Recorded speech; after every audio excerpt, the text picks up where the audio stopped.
રેલવેના પાટા જોયા છે તમે? રેલવેના પાટા જોયા છે? બે સમાંતર હોય, ઠેર સુધી સમાંતર. ક્યાંય હાંકડા પોળાઈ ન થાય, પોળાઈ ન થાય ને હાંકડાઈ ન થાય ને એકબીજા ઊંચા નીચે ન થાય. અને થયા હોય તો સમાંતર બે જતા હોય. એમ ભગવાનના ભક્ત અને જગતના જીવ સમાંતર ચાલે છે. બે સમાંતર, બે ફાસ્ટ, હાઈફાઈ. જગતના જીવાત્માઓ જેમ પંચ વિષયમાં રાત દિવસ માંડ્યા છે, તો ભગવાનના ભક્તો પણ પોતાના ભગવાન સંબંધી વિષયમાં રાત દિવસ. તમે જો એક દિવસ એક બાજુ તમે જુઓ, ચિત્રકેતુ 1 કરોડ સ્ત્રી પૈણે, બીજી બાજુ પૃથ્વી રાજા 10,000 કાન માગે. આમ તમે હાઈફાઈ તમે જુઓ.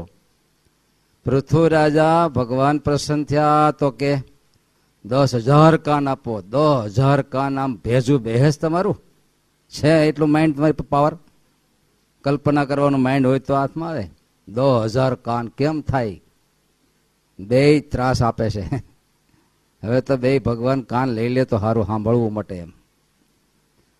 પણ શેને માટે આટલી બધી વાસના છે? 10,000 કાન માગે છે. ભગવાનની કથાની એટલી વાસના છે, તીવ્ર ઝંખના છે, તલસાટ છે, ભયંકર દોડ છે કે 10,000 કાન આપો તો હું રાત દિવસ 10,000 કાનથી ભગવાનની કથા સાંભળી નાખું. ઓઈલો 1, 2, 1, 2, 3, 4 હજાર લાખ કરોડ સુધી પહોંચ્યા. આ તો અટકાયું ભગવાન, નહીં તો બહુ પ્રગતિ કરત હજી. એક બાજુ એની વિષય તરફની દોડ ભયંકર છે, તો આની દોડ આ બાજુની ભયંકર દોડ છે. તો આ દુનિયામાં જો પ્રેમ પંખીડા ઉડી જાય છે, ઉડી જાય છે ને. શ્રીમંતની કન્યા હોય તોય રિક્ષાવાળાને હારે ભાગી જાય. બોલો, જમકુબાઈની દોડ તમે જુઓ, કેટલી ભયંકર દોડ છે. ભગવાનને ભેટવા માટે, મળવા માટે મહેલ છોડીને રાત્રે 12 વાગે ઉઘાડા પગે દિશા બાંધીને ઊંટિયાના ખોખામાં હલવાઈને પણ ભયંકર દોડ નથી છે. દોડ આજે ત્યારે ભગવાનના ભક્તનું હૃદય પણ ભગવાન તરફ એટલી ફાસ્ટ પીડે છે. ત્યારે બેને પંચ વિષય વિના રહેવાતું નથી. ગોપાળાનંદ સ્વામી શ્વાસ લેતા છે, લેતા છે. ત્યારે જેમ સ્થૂળ પદાર્થ બે ભગવાનનો ભક્ત હોય, સંત હોય, જગતનો જીવ, એના દેહ નિર્વાહના પદાર્થ જેમ સેમ છે. બે શ્વાસોશ્વાસની પ્રક્રિયા કરે છે, બે અન્નજળ લે છે, બધું લે દેહનું. એ જ પ્રકારે માનસિક ખોરાક ઇન્દ્રિયો દ્વારા લેવાય છે. માનસિક ખોરાક ઓલો કર્મ ઇન્દ્રિયો દ્વારા લેવાતો, જ્ઞાન ઇન્દ્રિયો દ્વારા વિષયનો ઉપભોગ થતો. બે પદાર્થ છે. વિષય છે એ સ્થૂળ રૂપે પદાર્થ રૂપે છે, અને સૂક્ષ્મ રૂપે અંતરમાં રાગ રૂપે છે, આસક્તિ રૂપે છે. એક સ્ત્રી એ શરીરથી સ્થૂળ છે, પણ પુરુષના હૃદયમાં એના પ્રત્યેની આસક્તિ સૂક્ષ્મ છે. લાડુ છે એ સ્થૂળ છે, એના પ્રત્યેનો રસાસ્વાદ આપણા હૃદયમાં છે એ સૂક્ષ્મ છે. કેની પેટે? તો કે જે વૃક્ષ છે એ સ્થૂળ છે, એનું બીજ છે એ બીજ છે. તો બીજ થકી વૃક્ષ કે વૃક્ષ થકી બીજ?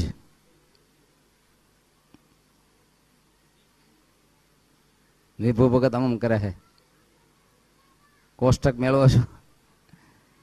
બીજ થકી વૃક્ષ કે વૃક્ષ થકી બીજ? બોલો ને.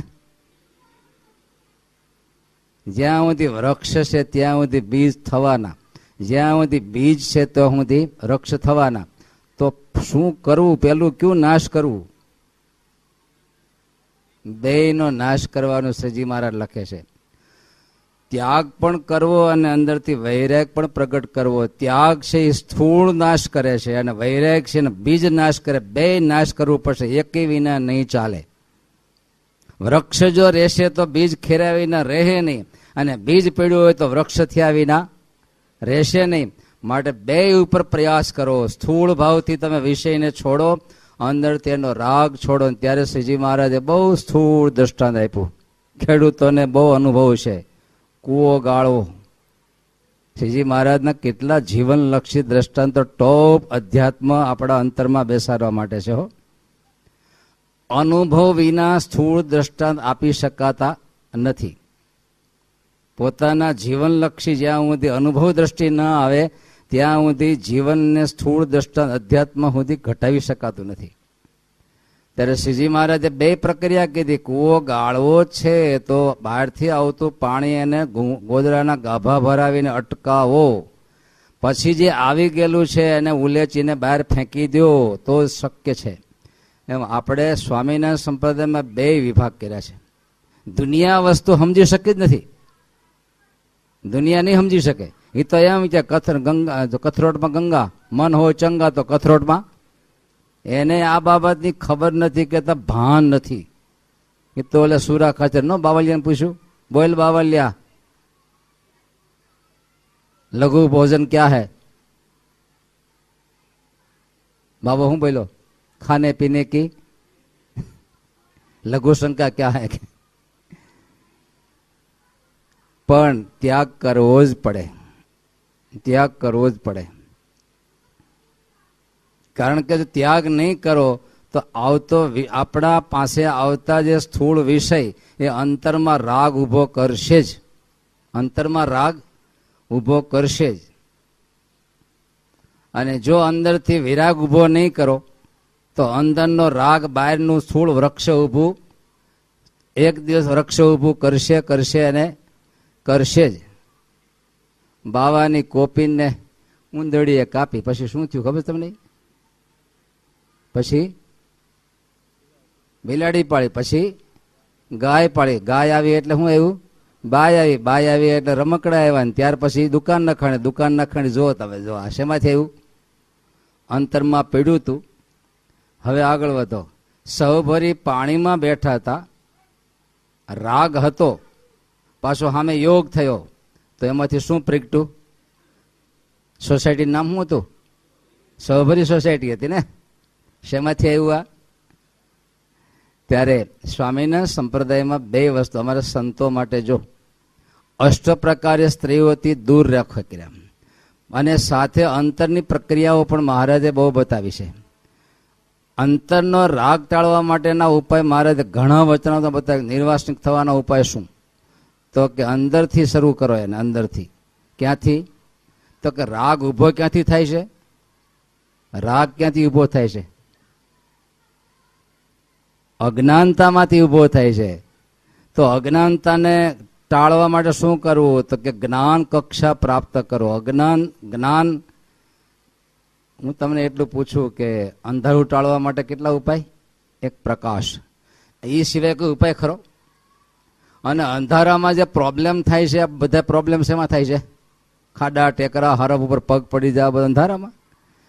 ત્યારે બહારનું અંધારું, અંદરનું અંધારું. બહારનું અંધારું તો આપણને ખબર છે, એક તો પાકી ખબર. અંધારું કેવું હોય તમને ખબર છે ને. પણ અંદરનું અંધારું એટલે શું? તો કે મોહાંધ, કામાંધ, લોભાંધ, બધા આંધળા. પણ અંતે મોહનું સૈન્ય મહાવિકટ લડવા સમે. પણ લીડરશીપ કોણ કરે છે? મોહ. એની પાછળ બધા જ દોષ માત્ર મોહની પાછળ છે. તો કે મોહનું કારણ શું? તો કે આસક્તિ.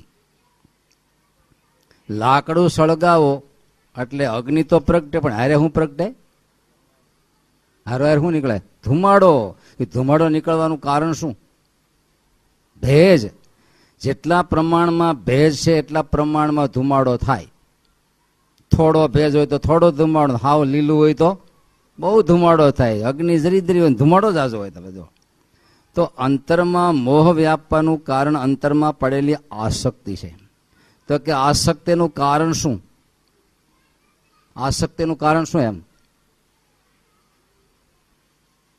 મોહનું કારણ તો એ હાંગા પટેલને યાદ કરી. આપણે હાંગા કવિને યાદ કરી. માયા બડી મોહિની, જેના વજ્રમય ગાળા, હાંગો કે હલવાણા, કંઈક ચેડા ને કંઈક પાળા. ખબર છે તમને? આ હાંગા નામના કવિએ પોતાના અનુભવમાંથી આ સાખી લખી છે. એ હાંગો કવિ પૂનમની રાત્રે નીકળેલો ઘોડા, ટાયડા ઘોડા ઉપર. કવિ પાસે એવું છે લગભગ સરસ્વતી અને લક્ષ્મીને બહુ કુમેળ છે. સરસ્વતી હોય ત્યાં લક્ષ્મીજી બહુ ઓછા આવે, લક્ષ્મીજી હોય ત્યાં સરસ્વતી ખબર છે કે નહીં ઓછા જ હોય. અમને જે પંડિતજી ભણાવવા આવ્યા હતા ને, વશિષ્ઠ નામ હતું. એકવાર હરિપ્રસાદ સ્વામીએ પ્રસાદ મોકલો પોપૈયાનો, અને ખાધો અને હું એને અહેસાસ ऐसी बढ़िया चीज तो कभी नहीं खाई है કે બાપડાની પાસે કાંઈ નતો, કાણીઓ તપેલા સિવાય હરિપ્રસાદ સ્વામી અડધી ડોલ કઢી જ પાતા કાંઈ બને. બહુ ગરીબી હતી, એટલો બધો ટોપ વિદ્વાન, પણ ગરીબી. કારણ લક્ષ્મી હોય ત્યાં લક્ષ્મી હોય ત્યાં સરસ્વતી પાંગળતા નથી. વચ્ચે ઓબામાએ પ્રવચન આપ્યું હતું એના જુવાનિયાને, જાગો જાગો ને કે ઇન્ડિયા વાળા તમારું બધું લઈ જાય, ભણો. પણ નો ભણે ને એવું ત્યાં સાહેબીમાં ભણા વિદ્યા આવે નો આવે. ત્યારે હાંગો કવિ ઘોડા પર નીકળેલો, એમાં પૂનમની ચાંદની ને એમાં આગળ વધતા જૂના વખતના રાણી સિક્કા રૂપિયા. હકીકતમાં એવું થયું, આગળ કોઈ હેલો છે અને કફ થઈ ગયો ને ગળફો નાખેલો છે, અને ઉપરથી ચાંદની ચકચક ચકચક થતું છે. અમે જયારે ગામડે ફરતા ને તે અમારે જીપ હતી, જીપનો એક ડ્રાઈવર હતો, નામ તો ભૂલી ગયો, શું હતું એના આગળનો એક ગાંડો હતો અડધો. એકવાર અમારી જીપ જાતી હતી, અચાનક બ્રેક મારી, શું થયું? હેઠો ઉતરીને એક સિક્કો લઈ આવ્યો પાછળથી, રૂપિયો દેખી ગયો બોલો.